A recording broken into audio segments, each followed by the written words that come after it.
के बारे में कि नवाचार कैसे किस प्रकार आप कर सकते हो।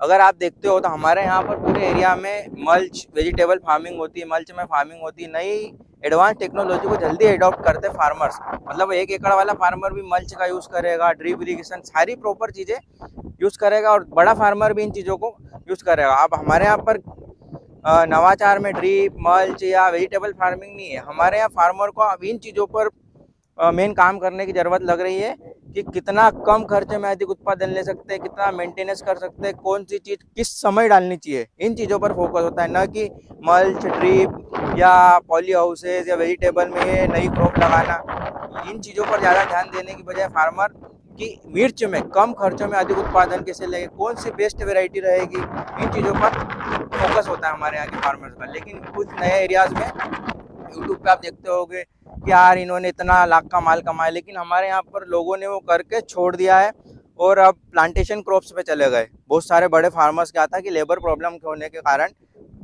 बनाना, पपीता, गन्ना इसका इन फसलों पर चले गए। उसका मेन कारण है कि लेबर हमारे यहाँ बहुत कॉस्टली हो गया। 400 से 500 रुपये पर लेबर है और 7 से 8 घंटे वर्क करता है।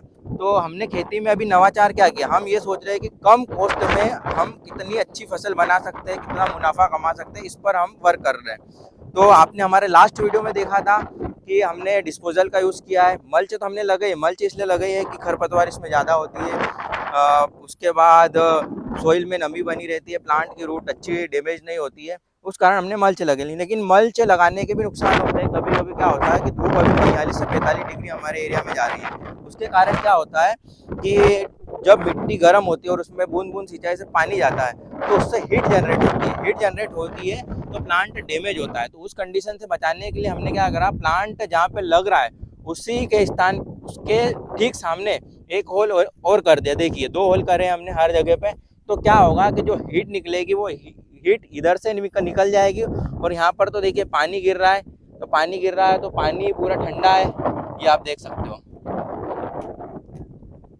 तो इससे क्या फ़ायदा हुआ, एक तो हमने हमारा जो पैसा है वो बचाया, साथ में अगर हमें हमारा वर्क ज़्यादा है और हमारे पास लेबर नहीं है और डेली फर्टिलाइज़र हम नहीं चला पा रहे खेत में, उस कंडीशन में क्या होता है कि हम यहाँ पर फर्टिलाइज़र को DAP यूरिया इनको दे सकते हैं जो प्लांट्स की आवश्यकता होती है उन फर्टिलाइज़र को, और धीरे धीरे प्लांट अपनी आवश्यकता के अनुसार उसको ले सकता है। यहाँ पे आप वर्मी कंपोस्ट जो होता है उसको भी दे सकते हो इन होल्स में, जिससे प्लांट को डायरेक्ट मिलेगा और कम खाद में आपका बहुत अच्छा काम होगा।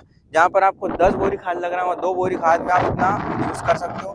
तो इसी कड़ी को देखते हुए हम नवाचार करते हैं। हमारे पास सामने वाले खेत में आप देखोगे तो हमने खीरा लगाई है, पपीता लगी है हमारे पास, खीरा, लौकी, गिलकी, भिंडी सारी चीज़ें हम वेजिटेबल में कर रहे हैं। और ये मिर्च है, और मिर्च को हम अभी आप मिर्च को आप देखेंगे कि हम किस प्रकार इसका प्लाट बनाते हैं, कितना लास्ट तक हमने उत्पादन लिया, कितना खर्चा है, इस पर चर्चा करेंगे। हम 8 से 10 साल से मैं खुद इस फार्मिंग को कर रहा हूँ। मेरे लास्ट वीडियोस में हमने पॉली हाउस को भी यूज़ किया था, पॉली हाउस में भी हमने रेड और येलो मिर्च को ग्रो किया था, नर्सरी भी कर रहे हैं। हम हर जगह एग्रीकल्चर में अच्छे से कर रहे हैं वर्क, और हमारा यही लक्ष्य है कि आपको सही जानकारी सही तथ्यों के साथ एग्रीकल्चर में यूट्यूब पर अभी जानकारी इतनी अवेलेबल है, लेकिन सटीक और सही जानकारी बहुत कम अवेलेबल है। क्या करना चाहिए क्या नहीं करना चाहिए, फार्मर्स को सबसे पहले तो अपनी कॉस्ट कटिंग, क्योंकि आप जितना अधिक खर्च करोगे फर्टिलाइज़र दवाइयों पर उतना मुनाफा नहीं कमा पाते हो।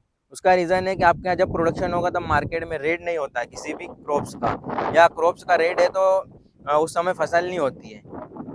ऐसा अगर मेरा मानना है और मैं बहुत सालों से देखते आ रहा हूँ, ऐसा ही होता है। बहुत कम चांस जब फसल का रेट होता है। उसका कारण ये होता है कि उस समय प्राकृतिक आपदा के कारण बहुत से एरिया में फसल खराब हो जाती है, बादा बारिश या हवा आने के कारण फसलें नुकसान होती है, या कीट पतंग आ जाते हैं। उस कारण से फसलें नुकसान होने के कारण कभी कभी बहुत हाई रेट होता है। उस समय आपने देखा होगा मीडिया पूरे देश में बताती है कि फसल ये वेजिटेबल का रेट इतना होगा। उसका भी कारण है, फार्मर्स को बहुत लॉस होता है, उसके बाद जाके मार्केट में रेट होता है, और कुछ फार्मर्स को ही उसका फ़ायदा मिलता है। तो इसीलिए आप किसानों को ये ध्यान रखना चाहिए कि आपको कम से कम खर्च करके अच्छी फसल को कैसे ग्रो करें, इस पर आप ध्यान दें, न कि मल्च ड्रिप तो आपको करना ही चाहिए।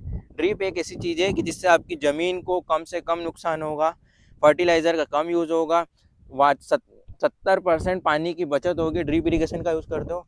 धन्यवाद। हम नेक्स्ट वीडियो में लेके आएंगे, इसमें हमने क्या ड्रिप से की, क्या स्प्रे किया, किस प्रकार इसको हम आगे अच्छे से ग्रो कर सकते हैं।